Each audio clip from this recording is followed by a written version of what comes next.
નમસ્કાર મિત્રો, તાપી જિલ્લાની એકમાત્ર number 1 news channel Samaykranti news બુલેટિનમાં વિગતવાર સમાચાર નિહાળો। ડોલવણ પોલીસ સ્ટેશન નજીકથી યુવતીને લગ્નની લાલચ આપી તરછોડી દેનારા આરોપીની અટક કરી।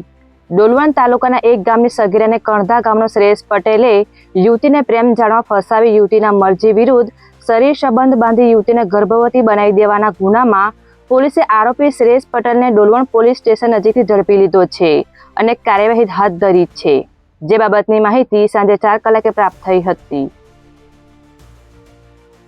વ્યારનગર ખાતે આવેલ સિવિલ હોસ્પિટલ નજીક આજે સિવિલ બચાવ સમિતિ દ્વારા પત્રકાર પરિષદ યોજી। તાપી જિલ્લાના વ્યારનગર ખાતે આવેલ સિવિલ હોસ્પિટલનું ખાનગીકરણ બાબતે વિરોધ સાથે છેલ્લા 30 દિવસથી અનિશ્ચિત સમયના ધરણા પ્રદર્શન ચાલી રહ્યું છે, જેને લઈ આજે આંદોલનકારી સંગઠન દ્વારા પત્રકાર પરિષદ યોજી હતી, જેમાં આગેવાન પ્રજ્ઞેશ ગામિત દ્વારા મીડિયાને માહિતી 32 કલાકે આપી હતી। અમે 3 માર્ચના અહીંયા હોસ્પિટલ બચાવવા માટે તાપી ડિસ્ટ્રિક્ટની એકમાત્ર સિવિલ હોસ્પિટલ છે એનું ખાનગીકરણ થવા જઈ રહ્યું છે, તો એ નહીં થાય એના માટે અમે 3 માર્ચના ધરણા પર બેઠા છે। આજે એનો 30મો દિવસ છે।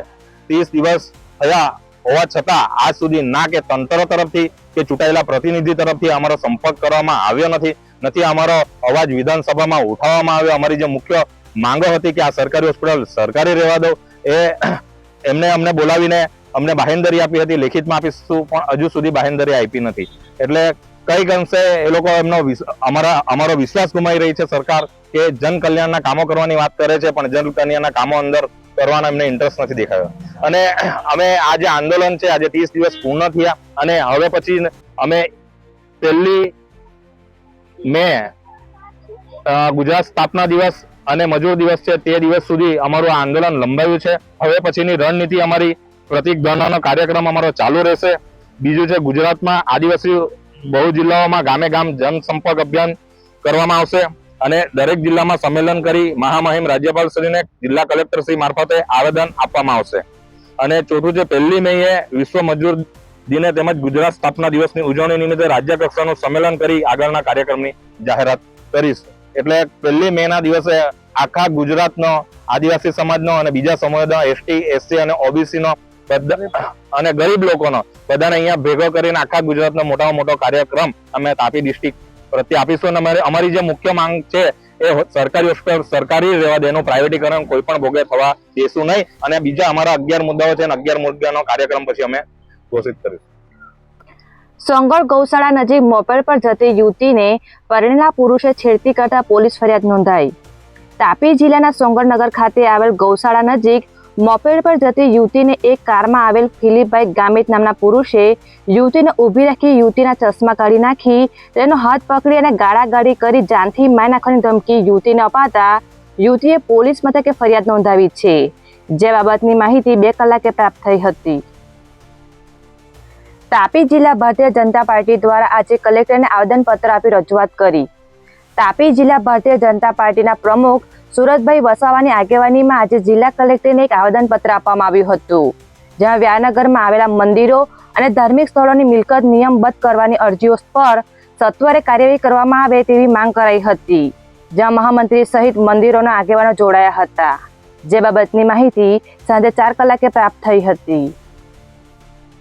તાપી જિલ્લા સેવા સદનના હોલમાં કલેક્ટરની હાજરીમાં પ્રાકૃતિક ખેતી અંગે સમીક્ષા બેઠક યોજાઈ। તાપી જિલ્લા સેવા સદનના હોલમાં જિલ્લા કલેક્ટર વિપિન ગર્ગની હાજરીમાં પ્રાકૃતિક ખેતી અંગે સમીક્ષા બેઠક મળી હતી, જેમાં ખેડૂતોને પ્રાકૃતિક ખેતી બાબતે વધુમાં વધુ કેમ્પો કરી પ્રાકૃતિક ખેતી વિશે સમજ આપવા સંબંધિત અધિકારીઓને તાકીદ કરાયા હતા, જે બાબતની માહિતી 3 કલાકે પ્રાપ્ત થઈ હતી। વ્યારાના ખટાર ફળિયા નજીક મજૂરોના પડાવમાં આગ લાગવાના બનાવમાં દીવો પ્રગટાવ્યો હોવાનું અનુમાન લગાવવામાં આવ્યું છે। વ્યારનગરના ખટાર ફળિયા નજીક મજૂરોના પડાવમાં ગેસની બોટલમાં બ્લાસ્ટ થતા આગ લાગી હતી, જ્યાં માતાજીનો દીવો પ્રગટાવ્યો હોવાનું અનુમાન સાથે આગ લાગી હોવાનું પોલીસ મથકે નોંધાયું છે, જ્યાં 25,000નું નુકસાન પહોંચ્યું અને 8 ઝૂંપડા બળી ગયા હોવાનો ઉલ્લેખ કરાયો છે, જે બાબતની માહિતી સાંજે 6 કલાકે પ્રાપ્ત થઈ હતી। વ્યારા ખાતે આઈસીડીએસના અધિકારીની હાજરીમાં નારી સંમેલન યોજાયું। તાપી જિલ્લાના વ્યારા ખાતે આજે આઈસીડીએસ વિભાગના અધિકારીની હાજરીમાં નારી સંમેલન યોજાયું હતું, જેમાં પૂર્ણાની વાત વાલી સાથે સંવાદની થીમ પર આ કાર્યક્રમ યોજાયો હતો, જેમાં મહિલાઓને અલગ અલગ મુદ્દે માહિતી આપવામાં આવી હતી, જે બાબતની માહિતી સાંજે 5 કલાકે પ્રાપ્ત થઈ હતી. રાણીઆંબા ગામેથી પોલીસે જુગાર રમાડતા એક વ્યક્તિને ઝડપી લીધો. સોંગઢ પોલીસ ટીમના માણસોને મળેલી બાતમીના આધારે રાણીઆંબા ગામે જુગાર અંગે રેડ કરી હતી, જ્યાં એક વ્યક્તિ અજય ગામિત ગેરકાયદેસર રીતે મુંબઈથી નીકળતા વલી મટકાનો જુગાર રમાડતા હોય, જેને પોલીસે ઝડપી લઈ કાર્યવાહી હાથ ધરી છે, જે બાબતની માહિતી 12 કલાકે પ્રાપ્ત થઈ હતી. સમયક્રાંતિ ન્યૂઝ ચેનલમાં તાપીના સમાચાર મેળવવા માટે ચેનલને યુટ્યુબમાં જઈ સબસ્ક્રાઇબ અવશ્ય કરશો અને લિંક તમારા મિત્રોમાં પણ શેર કરશો. આવતીકાલે ફરી મળીશું નવા સમાચારના અપડેટ સાથે. આભાર.